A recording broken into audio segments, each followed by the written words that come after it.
What would you do if a trusted business associate not only scammed you out of thousands of dollars but also enabled the relentless harassment and assault of your own family member?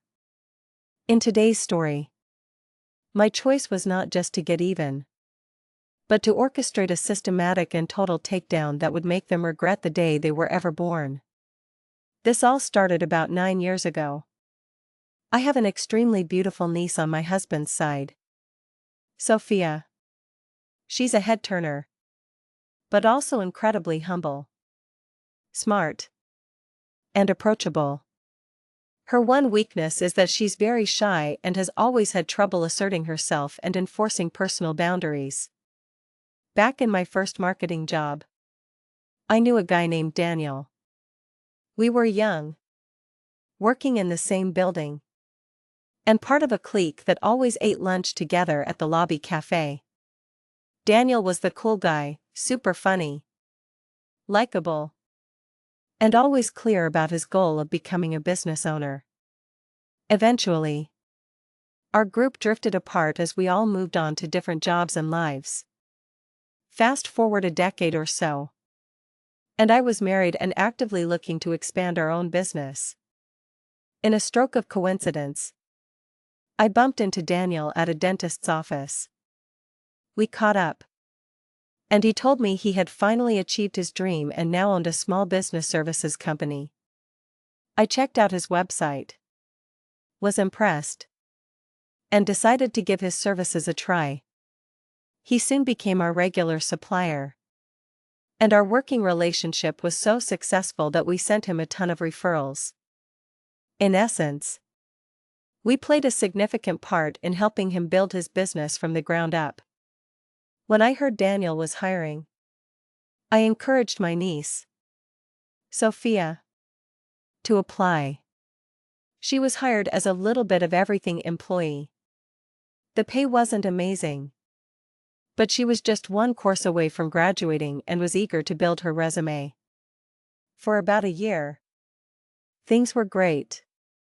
We paid Daniel good, steady money for his company's professionally done services, which included our payroll, accounting, and even expo representation. The first crack appeared when Daniel introduced us to a man named Victor. Daniel had been complaining that his business was slowing down, a common story for small business owners trying to recover from the 2008 recession. Victor was presented as some sort of consultant, though his actual role was frustratingly vague. On the surface, he seemed fine, very formal and polite, with that practiced balance of seriousness and smiles. Daniel invited my husband and me to a business meeting to brainstorm and hear our input, something we used to do back in the day. I was always careful not to discuss the specifics of my own business for ethical reasons, but I didn't mind offering my general opinion. At the meeting, Daniel and Victor presented some kind of business opportunity, but my husband and I quickly decided to pass.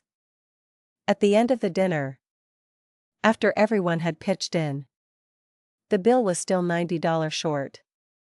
Victor, looking embarrassed, apologized for not having money on him and directly asked my husband to cover his share. Feeling put on the spot, we paid it. I decided right then that if Victor didn't pay us back, I would have Daniel reimburse us. Surprisingly, Victor paid us back promptly at 10 a.m. The next morning, full of apologies, Daniel saw a solution to his financial woes. He was completely unaware that he had just invited a parasite into his life that would consume everything he had ever built. Victor soon became a permanent fixture at Daniel's office, and Daniel's behavior began to change. He became obsessed with fast money schemes and get-rich-quick success, spending his days in meetings about nearly every multi-level marketing venture imaginable. With Daniel constantly distracted, the quality of his company's services dropped off a cliff. We had to chase him for deliverables and constantly stress the importance of deadlines. His office transformed into a hangout for alpha male wannabes and corner cutters. Our friendly dinner meetings became rare. Soon, Victor's true character began to emerge. He made endless sexist and ethnic jokes, talked down to people, and would raise his voice at the slightest provocation. During one lunch, he casually took a sip from my niece's Coke. Disgusted, she just gave him the bottle and got a new one. Sophia had become Daniel's formal assistant, which meant she had to attend every meeting, often working late into the night. And I suspected she wasn't being paid for those extra hours. We started declining any invitation if we knew Victor would be there. We cancelled all but 3 of our yearly services with Daniel, keeping only the ones where the service hadn't completely deteriorated. Then came the big mistake. We paid Daniel $10,000 to install a new software platform that was supposed to give us more control. 3 weeks later, the platform was still unusable. It didn't support multiple users as promised, and we needed someone from Daniel's company to come over daily just to keep it from crashing. We finally had enough and asked for our money back. Daniel agreed, but only paid us $2,000, promising to pay the remaining $8,000 in installments. I was furious. We had paid for a service we never received and now had to wait for our own money back. I demanded a face-to-face meeting. By this point, Victor was running the show. Key employees were being fired at random, and Victor was yelling at everyone, making unilateral decisions while Daniel stood by silently.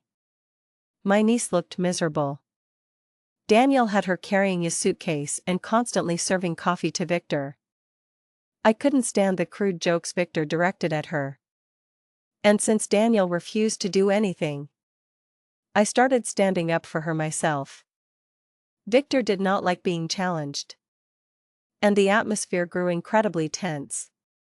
His stories never added up. He claimed to be a former college professor, business owner, and marketing director.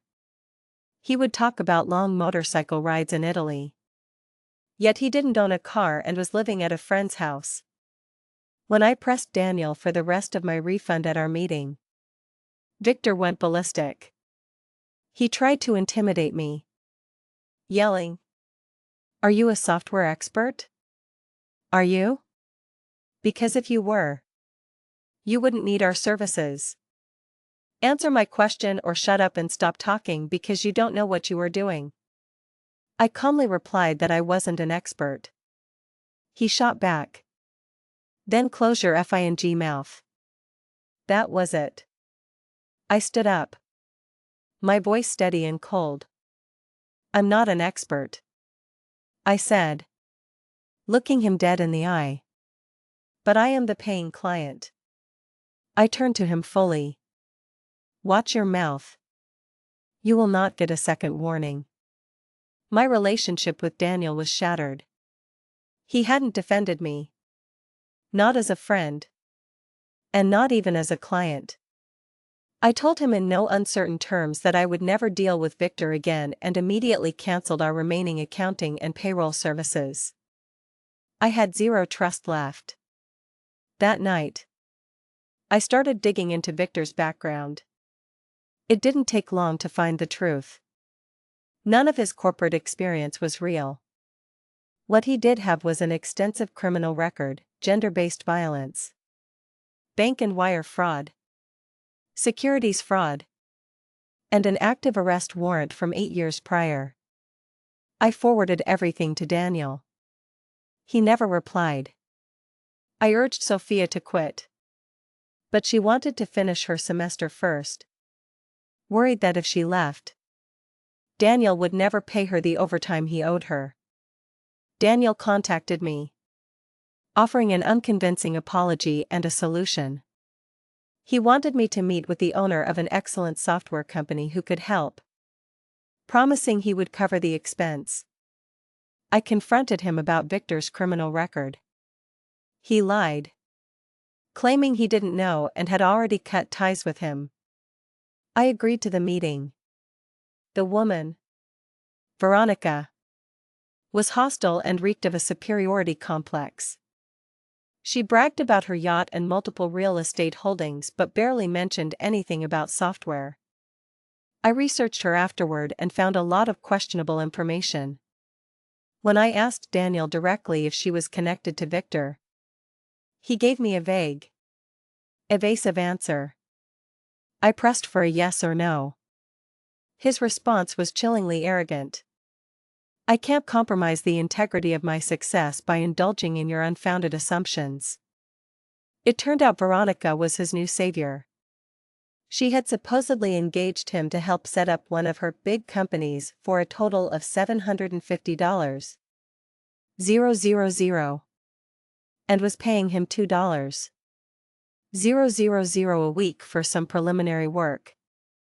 I hired my own software engineer, who confirmed my suspicions. The platform Daniel sold me was a knockoff of an outdated system that could never have worked as promised. The engineer advised me to file a complaint for fraud. I realized then that Daniel had inflated the price, taken $2,000 for himself, and given Victor the other $8,000 to procure whatever garbage software they could find. This was why he couldn't pay me back. The money was gone, and Veronica was their software source. In that moment of rage and misplaced loyalty, Daniel sealed his own fate. By choosing to protect a con man over his employee and his long-standing client, he had just declared war on someone who was far more patient and far more dangerous than he could ever imagine. I sent a formal notice to Daniel, stating that due to his relationship with a known felon, we were canceling all remaining services. That same afternoon, he fired my niece. Sophia came to us, scared and emotional. She explained that when Daniel received my notice, he slammed his car door so hard the vehicle shook, then screamed at her to F-King move. Things with Victor had also escalated. His jokes became overtly sexual and explicit. Sophia told us about an incident months earlier, where Daniel had ordered her to drive a drunk Victor home after a failed business meeting. During the ride, he tried to sexually assault her. His excuse later was that he couldn't remember it. Therefore it never happened. The day she was fired, she had refused to be his driver and potential victim again. Daniel fired her in a tirade, calling her a Miss Goody Two-Shoes and ranting about how he'd only paid her out of pity. He followed up with an email terminating her duties for insubordination, lack of honesty and malicious manipulation. That was it. This was no longer just about money. We hired a good lawyer for Sophia. Then, I went straight to the restaurant where Daniel and Victor held their meetings and confronted them in front of their clients, warning Victor that his luck had run out. I became obsessed with every detail. I knew it wouldn't be enough to just file a complaint and hope for the best. As one person might say, true justice required me to follow through, to make sure, over the course of years, that they faced the consequences of their actions. I dug through records and confirmed Victor had jumped probation and his arrest warrant was still active. The legal battles began. Sophia proved her case for sexual harassment, and a judge ordered Daniel to pay her $15,000 in owed salary and punitive damages, plus fines. The judge also ordered him to refund my money plus legal costs, completely rejecting his excuse that it was Victor's fault. My contract was with Daniel, not Victor. Because he had shared our confidential financial data with Victor, who was neither an employee nor a legally bound partner, The court opened a new investigation into Daniel's business for potential financial fraud and identity theft. A new warrant was issued for Victor, but he fled. The judge ordered Daniel's business to be permanently closed. Some might call what I did next simple revenge. But looking back, it was a campaign of total annihilation, what you might call nuclear revenge. I saw on his now-defunct company's Facebook page that Daniel was invited to be a guest lecturer at a nearby college. I knew for a fact he never finished college. So I contacted the institution and voiced my concern over an unqualified man teaching their students. I trolled their online announcements, leaking his lack of academic credentials until they quietly replaced him with a different professor. That fall, we got the sweet news that Veronica had been arrested by the feds for a massive fraud scheme. The best part? She had stopped paying Daniel his $2,000 a week early on but kept stringing him along for months of free work. I sent a formal notice to every single company I had ever referred to Daniel, explaining that I could no longer recommend his services, and attached a copy of our lawsuit. The companies dropped him like a stone. His life unraveled. I learned his car was about to be repossessed. So I called the repo company and gave them the exact time and location where he and Victor were still eating at their favorite restaurant. The car was towed. His marriage fell apart. He faced charges for selling illegal software and got probation. He lost his home and began illegally squatting in an abandoned commercial building. I leaked this information to a local anti-gentrification Facebook group that was scrutinizing the area. A protest was held right in front of his illegal office. The police were called, and he was charged with trespassing and stealing electricity. Goodbye. Probation. Victor was harder to find. He disappeared for years. But eventually, he got comfortable, and his social media became active again. I found his aunt's profile and saw pictures of him at family gatherings. Through her comments, I learned he now had a young child and that his legs had been amputated due to complications from alcoholism and diabetes. I also discovered he had an outstanding child support case. I anonymously contacted both the child's mother and the child support division, giving them his aunt's address and every other piece of information I had. He was arrested. My own case against him lasted nearly 2 years. But seeing him in court was its own reward.